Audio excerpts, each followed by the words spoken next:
Students, आज हम पढ़ने वाले हैं रेसिडेंशियल स्टेटस। इनकम टैक्स में जो भी क्या करेगा, कोई भी टैक्स पे करेगा, उसका रेसिडेंशियल स्टेटस क्या होगा।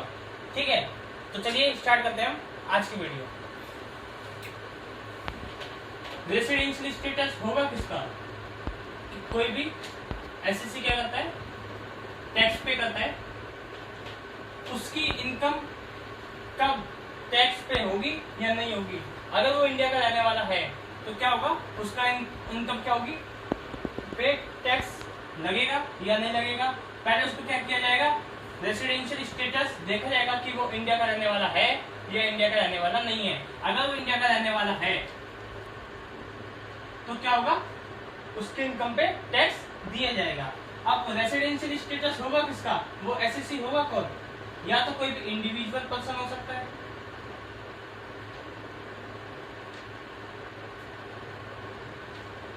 या तो कोई भी एचयूएफ हो सकता है, हिंदू अनडिवाइडेड फैमिली, या तो कोई भी कंपनी हो सकती है, या तो कोई भी फर्म होगी, या तो कोई भी एओपी, एसोसिएशन ऑफ पर्सन या बॉडी ऑफ इंडिविजुअल। ये होता है एसएससी के अंदर, ये सारे आते हैं। इनका क्या होगा, हम इनका रेसिडेंशियल स्टेटस चेक करेंगे।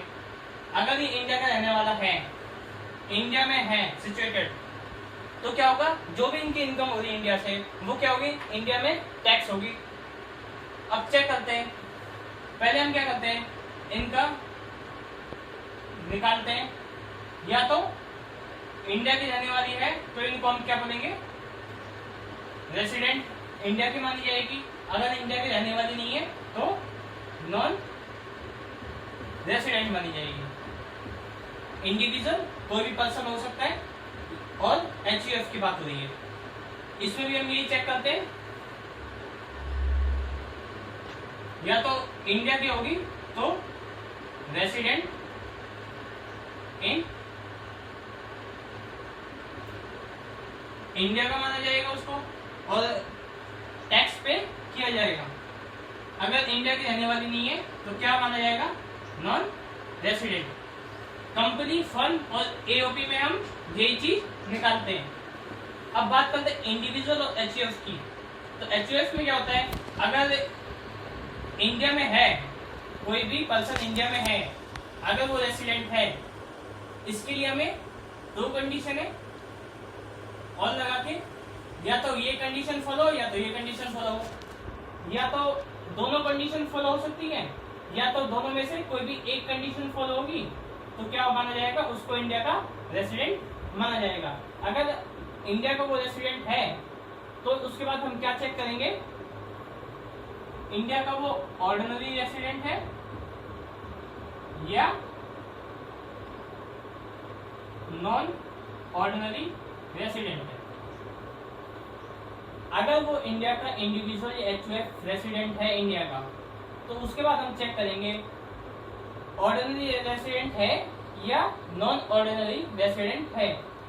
तो चलिए स्टार्ट करते हैं। इसे भी एक केस है, कंडीशन है, इसे भी एंड लगा के दो कंडीशन दे रखी है, जो कि दोनों फॉलो होनी चाहिए। अगर दोनों फॉलो होती हैं तो क्या माना जाएगा, उसको ऑर्डिनरी रेसिडेंट माना जाएगा। अगर दोनों में से कोई भी एक फॉलो होती है या दोनों फॉलो नहीं होती है तो क्या माना जाएगा, उसको non ordinary resident. Ordinary resident के लिए दोनों कंडीशन क्या होनी चाहिए, फॉलो होनी चाहिए। तो चलिए स्टार्ट करते हैं हम पहले इंडिविजुअल से। इंडिविजुअल,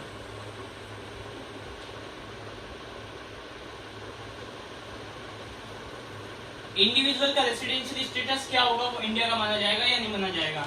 इंडिविजुअल स्टेटस में कोई भी पर्सन हो सकता है, ठीक है, जो भी पर्सन होगा, इसके लिए दो कंडीशन है,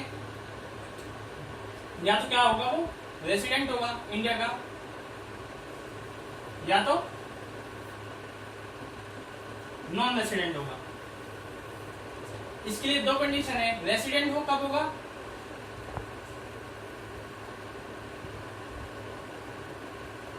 lives in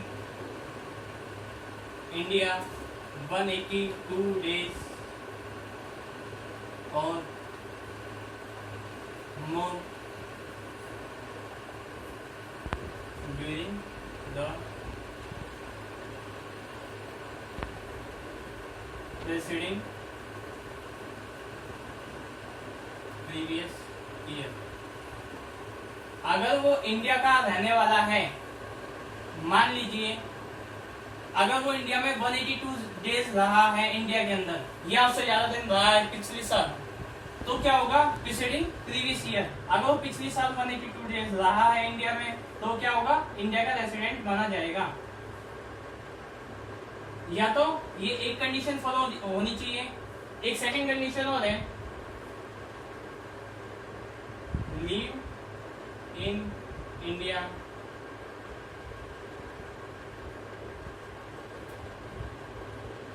$60 days or more during the previous year।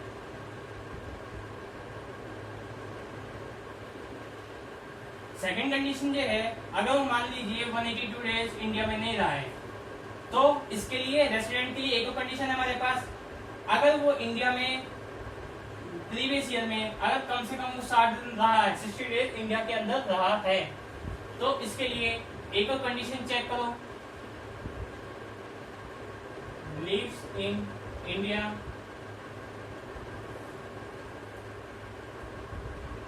365 days or more during 4 preceding previous year। अगर वो इंडिया में 60 दिन रहा है पिछले साल तो उसके लिए हमें एक कंडीशन चेक करनी पड़ेगी, अगर वो इंडिया में 365 डेज रहा है पिछले 4 सालों के अंदर तो वो क्या होगा, इंडिया का रेसिडेंट माना जाएगा। इंडिया का रेसिडेंट मानने के लिए दो में से कोई सी भी एक कंडीशन फॉलो हो सकती है, या तो दोनों फॉलो होनी चाहिए या तो कोई सी भी एक कंडीशन फॉलो हो, जब वो क्या होगा, इंडिया का रेसिडेंट माना जाएगा। अगर इन दोनों में से कोई सी भी कंडीशन फॉलो नहीं होगी तो क्या होगा, इंडिया का नॉन रेसिडेंट। अब बात करते हैं इंडिया का रेसिडेंट अगर वो माना जाता है, इंडिया का रेसिडेंट माना जाता है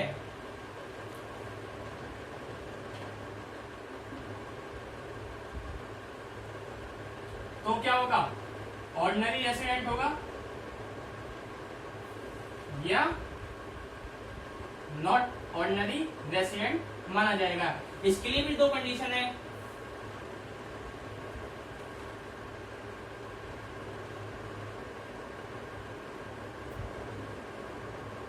live in India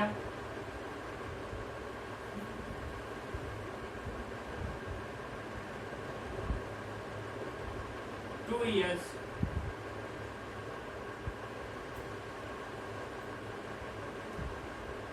during preceding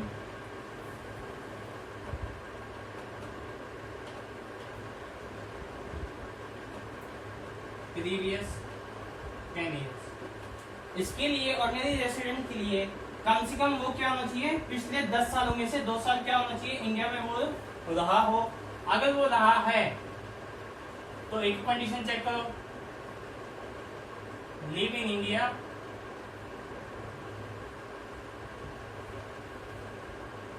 730 days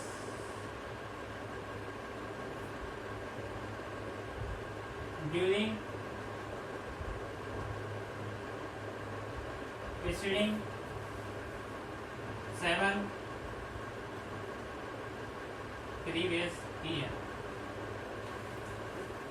अगर वो पिछले 10 सालों में से 2 साल इंडिया में रहा है तो उसके लिए एक और कंडीशन चेक करो कि पिछले 7 सालों में से क्या वो 730 दिन इंडिया में रहा है। अगर वो इंडिया में रहा है, दोनों कंडीशन फॉलो हो रही है तो क्या माना जाएगा, वो इंडिया का ऑर्डिनरी रेसिडेंट माना जाएगा। अगर दोनों में से कोई सी भी एक कंडीशन फॉलो नहीं होती है, अगर दोनों में से कोई सी भी एक कंडीशन फॉलो नहीं होती है तो वो क्या होगा, इंडिया का नॉट ऑर्डिनरी रेसिडेंट्स माना जाएगा। अगर दोनों कंडीशन फॉलो हो रही है तो क्या माना जाएगा, इंडिया का ऑर्डिनरी रेसिडेंट्स। HUF की कब ये रेसिडेंट माना जाएगा, कब ये नॉन रेसिडेंट माना जाएगा। HUF के लिए है उसका कंट्रोल और मैनेजमेंट, उसका पूरा कंट्रोल और मैनेजमेंट कहाँ हो, इंडिया में हो, तो क्या होगा, वो इंडिया का रेसिडेंट्स माना जाएगा। अगर उसका कंट्रोल इंडिया में नहीं है, कंट्रोल और मैनेजमेंट इंडिया में नहीं है और उसके डिसीजन वगैरह कहाँ लिए जा रहे हो, होली आउट इंडिया, इंडिया के बाहर से उसके डिसीजन लिए जा रहे हो, तो क्या माना जाएगा, इंडिया का नॉन रेसिडेंट्स माना जाएगा।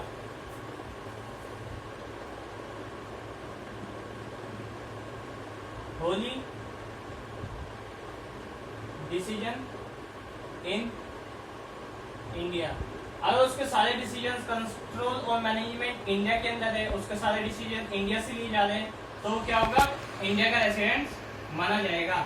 अगर वो इंडिया का रेसिडेंट माना जाएगा तो क्या वो ऑर्डिनरी रेसिडेंट होगा या नॉट ऑर्डिनरी रेसिडेंट होगा। तो इसके लिए हमारे पास कंडीशन है, दो कंडीशन है,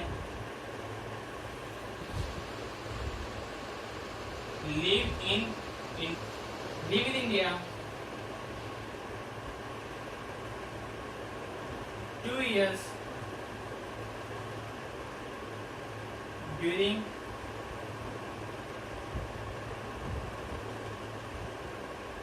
preceding 10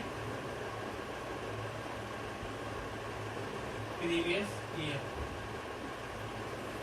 अगर पिछले 10 सालों में से अगर 2 साल वो इंडिया में रहा है, रेसिडेंट्स HUF का कौन होगा, वो करता होगा, वो HUF को क्या होगा, रेसिडेंट होगा, कौन, करता। अगर वो करता इंडिया में पिछले 10 सालों में से 2 साल इंडिया में रहा है तो क्या होगा, इंडिया का रेसिडेंट्स माना, लेकिन उसके लिए एक कंडीशन फॉलो होनी चाहिए, live in India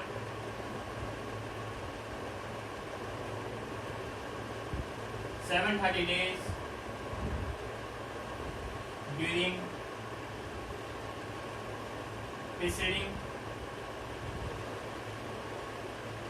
7 previous year। अगर पिछले 10 सालों में से वो 2 साल इंडिया में रहा है तो उसके लिए एक कंडीशन चेक करो, एंड फिर वो पिछले 7 सालों में से क्या वो 730 दिन इंडिया में रहा है, अगर रहा है, दोनों कंडीशन फॉलो हो रही हैं, तो वो क्या होगा, इंडिया का ऑर्डिनरी रेसिडेंस माना जाएगा।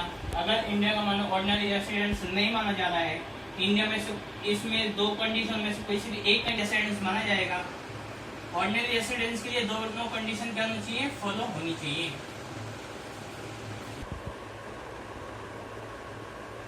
फर्म के रेसिडेंशियल स्टेटस की, फर्म का रेसिडेंशियल स्टेटस क्या होगा,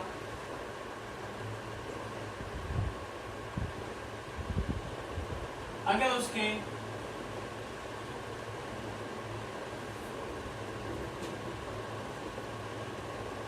कंट्रोल और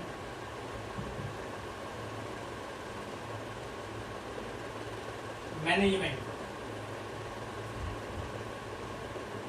उसका कंट्रोल और मैनेजमेंट इंडिया में हो और उसके सारे डिसीजंस क्या हो, इंडिया में लिए जा रहे हो, होली और पार्टनली डिसीजन, वो क्या हो, इंडिया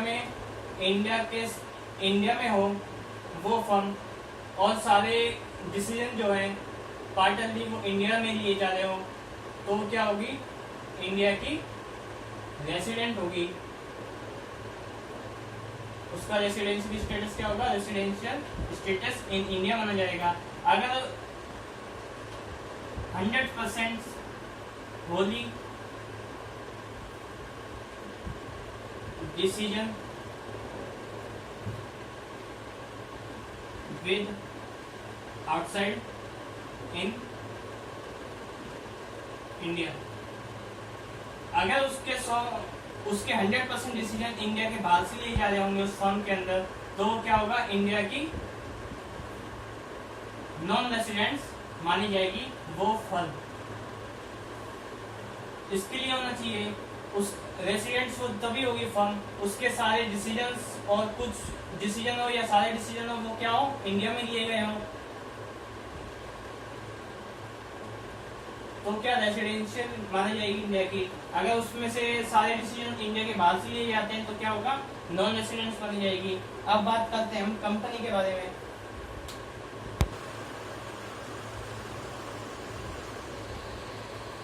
कंपनी क्या होगी, दो तरह की कंपनी होगी, इंडियन कंपनी, जो कि क्या होगी, इंडिया में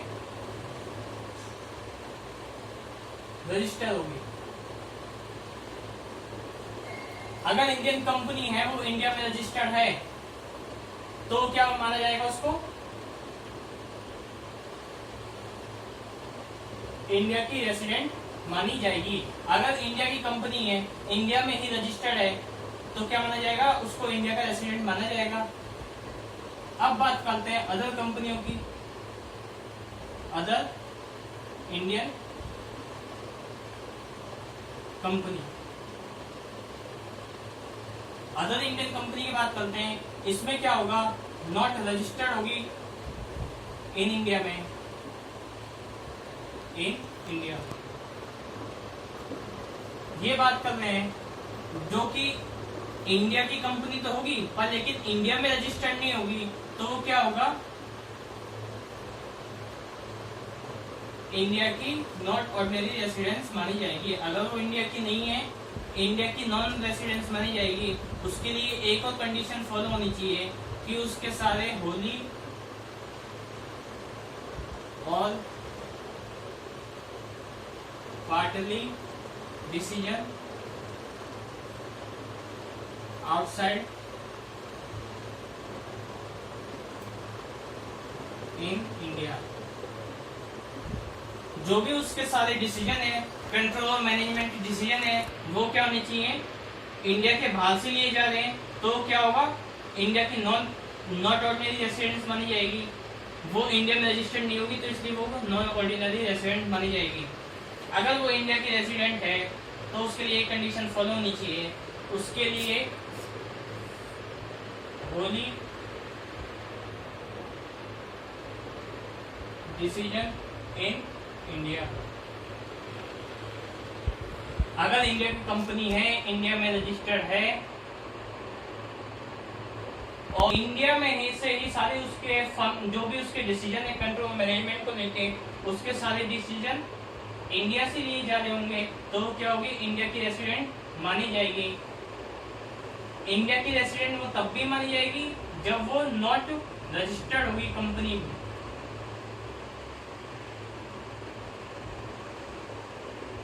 नॉट रजिस्टर्ड, अगर इंडिया में रजिस्टर्ड नहीं है वो इंडियन कंपनी, इंडिया में रजिस्टर्ड नहीं है कंपनी, पर लेकिन उसके सारे डिसीजन और कंट्रोल कहाँ हो, इंडिया में हो, और वो तब भी वो क्या मानी जाएगी, इंडिया की रेसिडेंट मानी जाएगी। तो अब बात करते हैं हम एओपी, एसोसिएशन ऑफ पर्सन और बॉडी ऑफ इंडिविजुअल की। इसमें वही कंडीशन फॉलो होंगी जो हमने फर्म में पढ़ी है, उसका होली और पार्टली डिसीजन लिए जा रहे हैं, कहां से, ऑफ इंडिया में से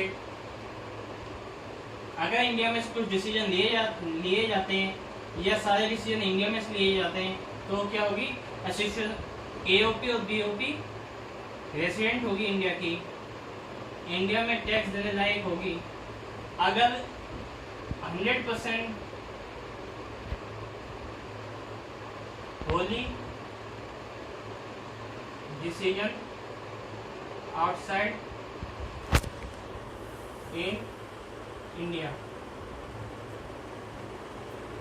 जो भी उसके 100% डिसीजन है वो इंडिया के बाहर से लिए जाते हैं तो क्या होगी association of person AOP not ordinary resident होगी इंडिया की कंपनी।